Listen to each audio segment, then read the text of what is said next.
Ahmedabad IIM ખાતે કેન્દ્રીય શિક્ષણ મંત્રી ધર્મેન્દ્ર પ્રધાનના કાર્યક્રમ પૂર્વે જ નીટ પરીક્ષા મુદ્દે ભારે હોબાળો મચ્યો।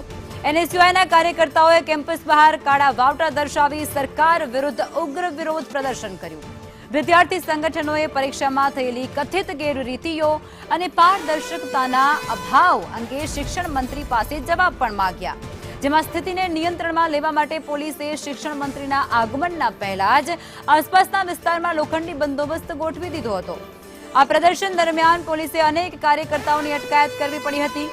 નીટ મામલે દેશભરમાં ચાલી રહેલા આક્રોશ વચ્ચે અમદાવાદમાં થયેલા આ વિરોધે રાજકીય ગરમાવો વધારી દીધો છે।